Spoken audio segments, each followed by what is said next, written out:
Yes,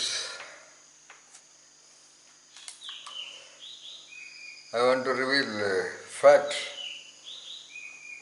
that whatever you right now when you listen to me, whatever you feel about your body, your inside, that inner feeling, that proprioception, that internal feeling of your body. Or whenever you direct your attention to you, whatever you feel, not the contents, that I am a manager, etc., that organic feel, that physiological feel is identical with similar feeling in every other entities, every other beings in the world, in planet Earth. Forget about that. That's the coremost orbit. That similar, identical feeling is there in the body of every other person sitting there and all over the world. If they also listen to their body, focus their attention on their body, they will also get identical awareness only.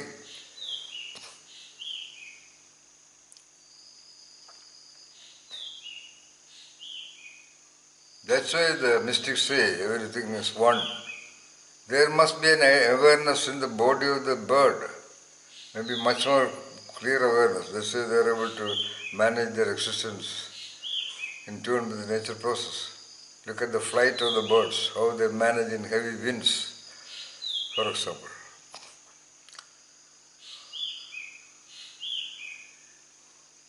That's why all mystics, all traditions equally mention that do not injure, intimidate or kill anything.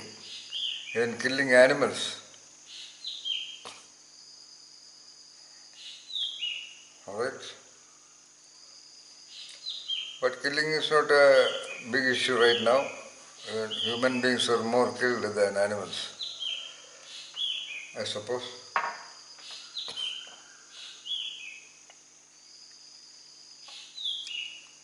But that awareness, that identical awareness is just differently named.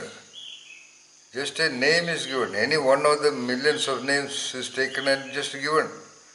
And that name becomes that one of the millions of names just chosen by some whims or fancies or considerations. That becomes the name and you associate you with that name and all the contents in the mind, the memories, the data, the intelligence. That is all. The building is identical and that is the basic reality. What more? And you all consider the reality of the so-called contents in the mind which exist in an illusory film.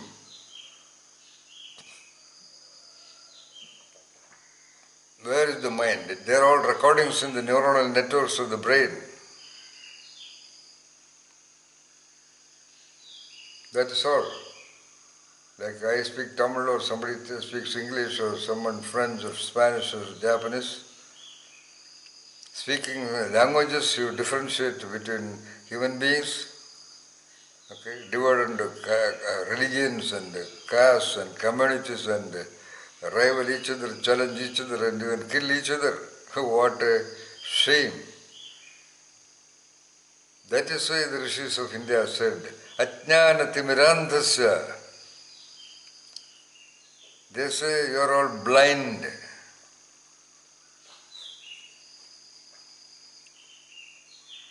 It is equal to blindness, not able to see real material standing in front. So, go by that. No doubt at the time of death you will know what the essence of you has been all the time. That it had absolutely nothing to do with the so-called beliefs and religions and gods or anything. Nothing man created. Nothing man created. You will directly feel the organism in its vanishing point. If you are conscious at all, by that time you are likely to be the brain work, mind weak, all raga, the rogas, and you are only half conscious. Luckily, in a way it is advantageous also.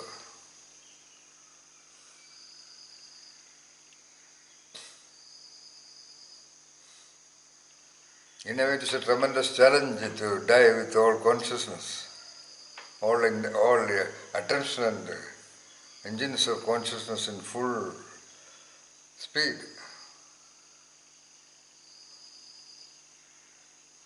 And that's there lies the paradoxical great possibility also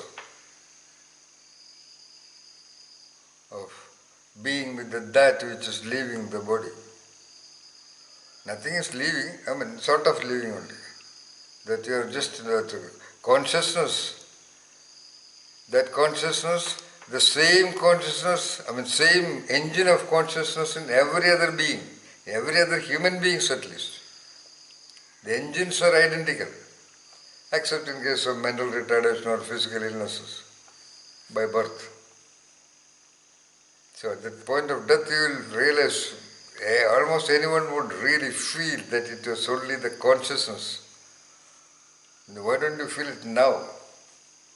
And reduce your, at least for personal reasons of reducing or managing the mind, managing the turbulence of living in this modern, corrupt, unethical world. Okay?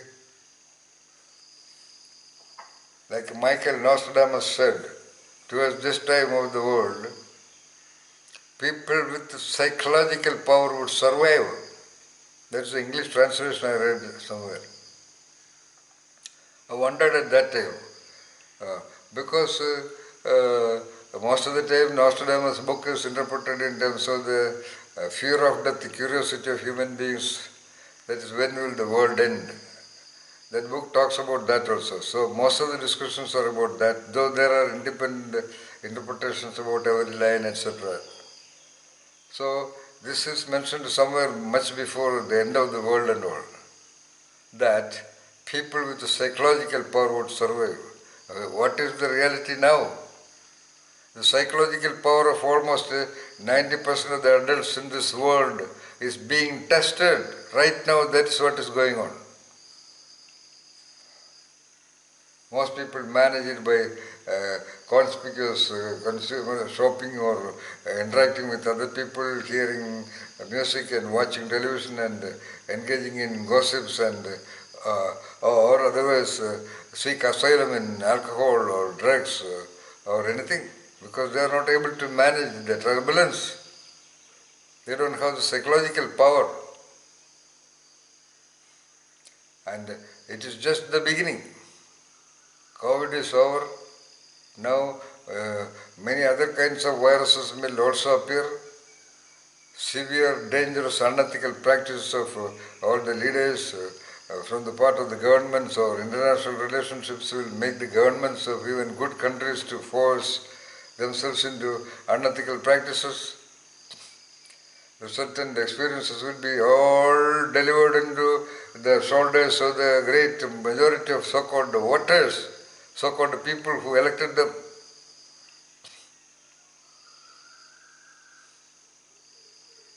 Okay? So develop psychological power. That's by our wisdom. Be a mystic. In one of my talks I say, everybody is a mystic, potential mystic, like everybody may not be even creative. That's what creativity researchers say. But everybody I am sure is a mystic, in the sense that the central tendency of the mystic is to know the truth. Are you not concerned about truth? Not the big truth. According to many mystics, they say everybody is concerned to know about the truth of themselves. I don't know. I don't think so. After interviewing thousands of people, I realized that most people are not at all concerned about knowing their self or their truth or their core in varied aspect. They may talk about it very casually. That's all. So develop wisdom and understanding. Read your Bibles and Gitas and Qurans with real, genuine interest to know what it really talks about, rather than duplicating, like mugging up the textbook. Be a researcher. Do a postdoctoral kind of research in what you read and believe in your Bibles and Qurans and Gitas. And be like the great models If you read Bhagavad Gita, you have to achieve the state of consciousness of Krishna, the so-called Krishna consciousness being campaigned by the ISKCON.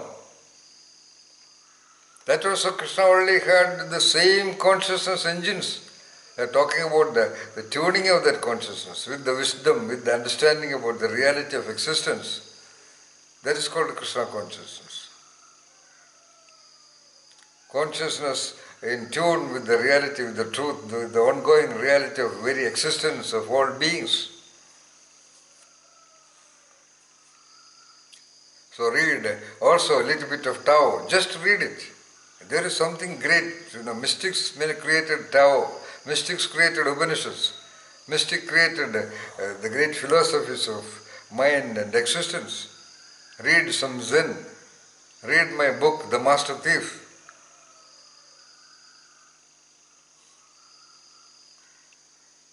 If you want to, otherwise you get addicted to. You think that this is the reality.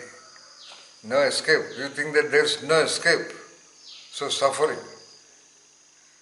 No, nothing wrong in suffering, nothing wrong in what you do, but it's a possibility. As a genius, it's a choice. Okay, choose your genius. Genius meaning your attendant spirit. Good luck. But remember, your consciousness is identical. That engine of consciousness is identical with the consciousness of every other human being lived and living and ever existed in this world. Identical with the consciousness of Jesus or Krishna or Buddha or whichever deities you talk about, Shiva or whoever.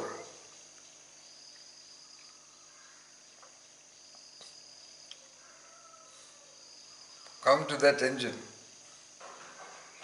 Come to that wisdom at least. And reflect, second critical point, reflect upon and originalize, reflect upon what you believe and trust in the great books of the world. They say, the Bible and the Quran and the Gita. And third point, read also great philosophies of the great mystics. Little bit of whatever about Socrates and Goethe and Aristotle and Plato and Schopenhauer and Friedrich Nietzsche in the West, or any of the Upanishads, or any of the books on Tao, or of course, please read, there are not much books, please try to understand what is Zen also. And the best way to understand Zen is also by reading my book, The Master Thief. It is nothing but it is 470-page book, but it is beautiful interpretation about just 3 Zen parables.